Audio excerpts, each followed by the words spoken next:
Hello, everyone. I'm Patrick Duffy. I'm so glad to be here for the FreightWaves Global Supply Chain Weeks event. It's the day focused on the automotive sector and the related supply chain, which is super important to not only the American economy, but really the human experience. I think, maybe one of the highlights of people's life is the day they turn 16, particularly here. It gives a particular sense of freedom and really is responsible for a lot of the, I think, American experience. So I'm the president of the Blockchain and Transport Alliance, which since 2017 has been fostering a global community of innovative companies that really power the global supply chain. And together, through the principle of co-opetition, we seek to build out open source data elements that we believe will power blockchain enabled commerce moving forward. And so I'm really thrilled to be joined today by Chris Ballinger. Chris is the CEO of Mobi. Mobi is the mobility open blockchain initiative, and he's got an incredible background and is working on some really excited stuff. So I'm thrilled to be here with him. Hey, Chris. Hi, great to be part of the virtual FreightWaves event. So glad you're here. So, Chris, you and I both have the privilege of managing high-profile standards development organizations that are working on exciting technology for today's needs and tomorrow's reality. You've had a really cool career path, as I alluded to a second ago. Can you kind of let the audience know a little bit about your background and how you've come to run Mobi? A really cool career path. That sounds like a euphemism for can't hold a job. It's an audience full of supply chain nerds. I think cool within context. Okay, so I've had a long career, I guess, which is comes with being my age. So it all started. I was trained as a monetary economist. That turns out not to be, and an international trade economist. So maybe I'm kind of coming full circle in talking about supply chains and international supply chains. But it's a great background for things blockchain. It turns out because blockchain can enable edge transactions and micropayments and all kinds of things that monetary economists didn't believe could happen. So that was the start of my career. I worked early on as a monetary economist at the Council of Economic Advisors under President Reagan a long, long time ago. I spent 20 years in what's now called fintech in banking, the early days of derivatives and securitization, sort of the Wild West days of fintech. And then I eventually joined Toyota, their financial service company, which is their largest subsidiary by balance sheet, and was CFO there, and also in charge of innovation, and which was a global role. And that was where I began to get interested in this idea of an ecosystem of autonomous things being able to participate in transactions. 3 years ago, early in 2018, I left Toyota and co-founded Mobi. And maybe later we can talk a little bit more about why, because I suspect that the experience and why we did that matches yours. I think we've both found ourselves in a position that we never expected to be in. I similarly started in banking and moved, into venture capital, and then kind of got into supply chain after really experiencing the disconnect between production and consumption in India, and the way that had a human impact by way of poverty. And so that's actually one of the drivers that got me interested in blockchain technology as a way to drive trust between stakeholders where there's, disruptions or challenges between those stakeholders. And in that case, it really resulted in, human suffering. But, I'm excited to talk to you today about, kind of on the opposite end of the spectrum, looking forward. Mobi's all about building for this new economy of movement. To you, what does that mean? What is the new economy of movement, and what's the most exciting area that you see emerging? Yeah, I know we only have 20 minutes. I could talk about this, and you and I could talk about this for an entire afternoon. So let me try and give the elevator version of it. So what we're seeing in the world is the convergence of many things, including the convergence of AI, IoT, and distributed ledgers. And what that does is that allows anything, whether it's a person, a package, or a vehicle, to have a trusted ID and to link that trusted ID to other attributes that might be interesting. And so for the first time, we can begin to export digital economics to physical things. Again, we might want to come back to that subject a little later. From the bits to the atoms is the way that I describe it. Yeah. Exactly, the Internet of Atoms. But one of the attributes that's really interesting that you can link to that secure ID of a vehicle or package is location. If you can combine location with secure ID, that opens up an enormous set of opportunities, a whole new economy. Vehicles can now pay as they go. Right? That's really not possible. They can do micro-tolling in cities. We have a transportation infrastructure globally that's in excess of $25 trillion. And most of that, with a T. Wow. That's about a quarter of annual global GDP. So it's a huge number. And most of that infrastructure, you can't toll. You can't marginal cost price, meaning you have difficulty financing it. You have difficulty using it efficiently. You have all kinds of problems with congestion, pollution, because you can't marginal cost price for these kinds of things. Combine location with secure ID, and you can begin to charge for road use. You can have usage-based insurance. You can have charge for carbon footprint. You can charge differentially for a clean vehicle versus a dirty vehicle, and so on and so on and so on. You can charge for parking places, right, sort of in real time. You can have the Amazon delivery trucks pull up and in the red zone, but permissioned in advance and charge just for the time that they're there. And so we think that this is itself a multi-trillion-dollar new economy of all things that don't, these kinds of transactions that don't exist today. And so that is the most exciting, if I have to put it in a nutshell, an elevator speech, that's the most exciting thing. It's going to open up just frontiers of new businesses for all kinds of companies in the space, old and new. And so you hit upon a number of really exciting things, but trying to take it back to kind of that macro viewpoint, I'm fond of this saying that the world is a supply chain, but civilizations run on data standards. And both of us are, neck deep into the standards development world. Let's talk about the standards that y'all have been producing. I think the first vehicle ID standard was the first one that y'all produced, and it came out in 2019. Is that right? Correct. Summer of 19. Cool. And so just recently, the second iteration or kind of an extension of that vehicle ID standard came out, VID 2. Right. And so can you tell the audience what these are all about and why they're attracting the input and human capital of some of the world's largest automotive manufacturers? Yeah. So maybe start with a little bit of just real high level. What is a standard? A standard is just an agreed on way of doing things. Right? Driving on the right side of the street or the left side of the street, depending on what country you're in, is a standard. Right? Some of these things are really simple and easy, but it's really important that you have them. Driving, again, as the example, if you don't have a standard for it, then all you have is a huge mess. And the standards get more complicated from there. But it's without the standards, you can't communicate.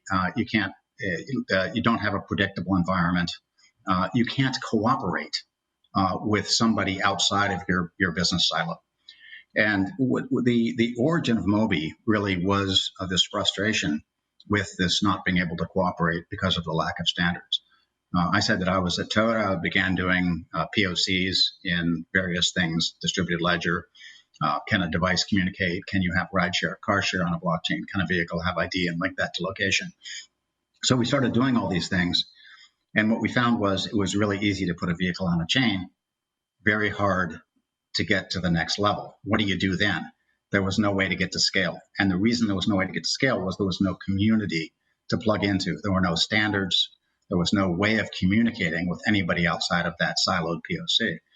And it wasn't just sort of us at Toyota finding this. It was everybody at all the other automakers, all the other tech companies that were doing, excited about the potential sticking a vehicle or a package on the chain, but then not being able to get to an enterprise scale or a customer-facing application. We all had this frustration. We all realized about the same time, 2017, that if we wanted to realize the potential of this technology, we better get together, have a consortium where everybody's on a level playing field, everybody was a member, where we could build these standards together. And ultimately, since it's not, the end goal is not just having a standard, ultimately, build a shared network where we could run POCs and build our enterprise applications in a predictable environment.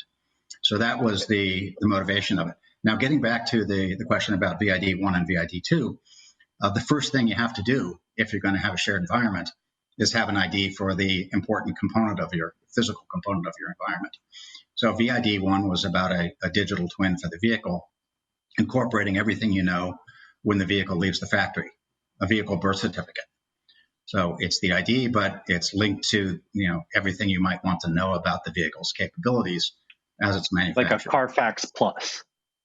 Carfax Plus, yeah, but one that is where the root directory is not accessible by a privileged administrator, where the data, and that if it's agreed on at origin, then everybody can trust it from then on. And the VID2 was about everything that happens in a vehicle's life after it leaves the factory. So how was the vehicle treated? Did it have its scheduled maintenance? Was it involved in a major accident?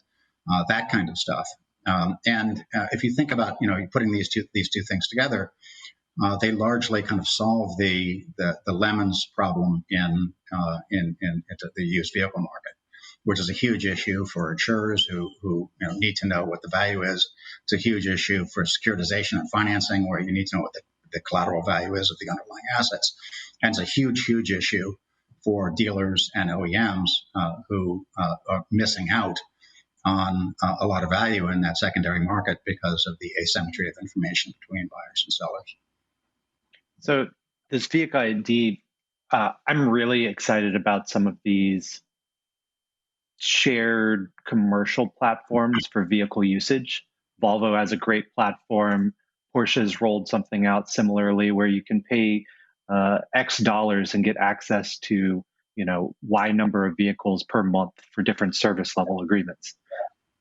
I think it's so important that, if you are going to do something like that Porsche program, that that you're not about to get into a vehicle that's been, somebody's been doing burnouts with it the entire weekend before, and now you're going to have this problem on your hands. Having that digital twin that's able to securely identify themselves onto a network that might involve the insurer and the manufacturer and the distributor, and also me as on the customer side, and contributing to that data pool as every day goes on, I think it's really exciting.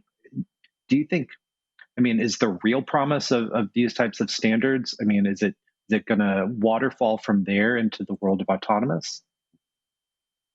I think so. Yes, definitely. So autonomous vehicles are IoT devices that need to communicate with each other at the edge. Vehicles and mobility is essentially an edge problem. The latency of communication between vehicles and infrastructure, in avoiding accidents, in sharing movement plans. There's no way you can send that up to a central server, run all you would need to do to authenticate and authorize the transaction, and get it back to the vehicle in time where it could be useful. So autonomy, so level 5 autonomy, everybody talks about it. Everybody says, "Oh, we'll be there next year," and year after year, It's like the old joke in the nuclear fusion industry. It's 20 years away, and always will be. And so I'm a little bit of a pessimist about this sort of standalone level 5 autonomy. I think it's just a really hard problem to have a vehicle that can go anywhere in the world, anytime, in any weather, because of just the so many different types of things, cultures, and signaling that goes on in mobility. However, I'm really optimistic about coordinated mobility because I think that if vehicles can share their intentions, their locations in trusted ways, then it's sort of autonomy on steroids, right? You can do things, you can look around corners, you can adjust speeds slightly, you can negotiate So this rights of allows way. for the super cruise mode, where Tesla, I can take my hands off and it's actually talking to other vehicles, not just sensing them. Yeah, exactly. It's a much easier problem if you can do that. But that's an edge problem. You have to have a secure ID. You have to have a network that has certain shared services for identification and authorization before you can do that. Do you think this, Chris, do you think this moves into commercial transportation applications before consumer transportation applications? They talk a lot about truck platooning out west. That seems like a perfect example. That's what I was going to mention. That's a much easier problem than sort of this, in the wild autonomy for vehicles. Truck platooning is a much easier problem because you know who you're dealing with. There's a whole level of authentication and identity that you can abstract away from.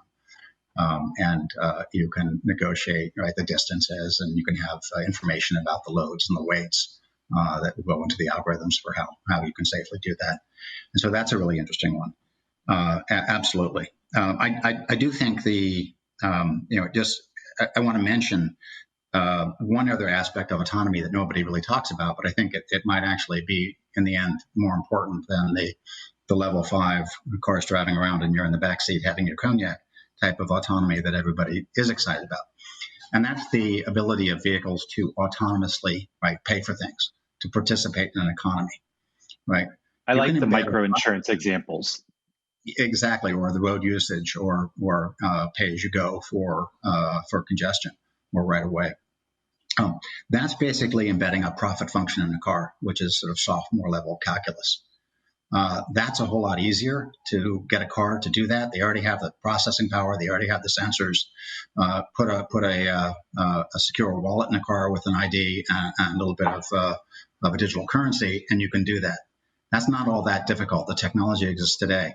And compare that and contrast that with the technology you need for level 5 autonomy, right? We don't have that technology yet. That's the world's hardest AI problem. It's the mother of all AI problems.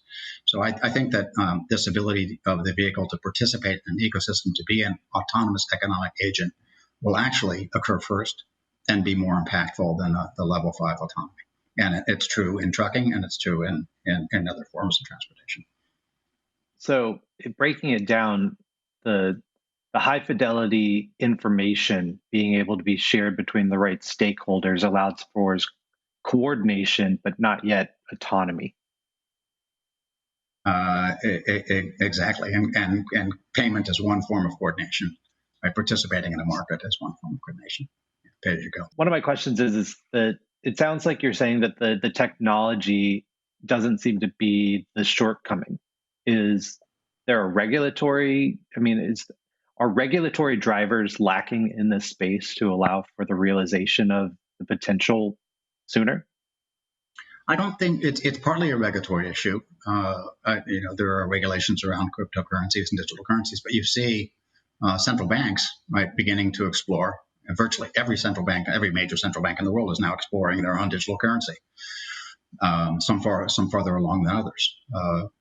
So even if you don't get the regulatory favorable treatment of private cryptocurrencies, you're likely to get the ability to use a digital currency in applications like mobility at the edge for these types of applications that we talked about fairly soon, within a couple of years maybe.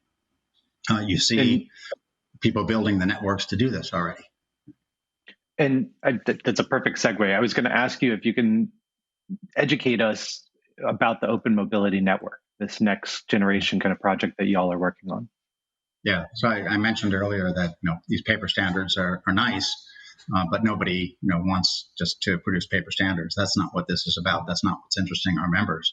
They want to do the next step. They want to go and have a system, a network that's predictable, where they can collaborate and cooperate with their competitors, with others in building scale applications. And we're creating something called the Open Mobility Network, which is a shared business network. We're providing certain core services around things like identity and authentication that allow transactions to be, keys to be exchanged and identities to be assigned, these kinds of things. Once those things are done, then the companies can build their applications on top of that, knowing that they have a framework which is stable, predictable, and used by others. And that's what allows them to solve the really hard problem that we talked about at the beginning, which is how do you get to scale for a blockchain application. And so blockchain is certainly a polarizing word. Sometimes I feel like it is it introduces more challenges in a conversation than may be necessary.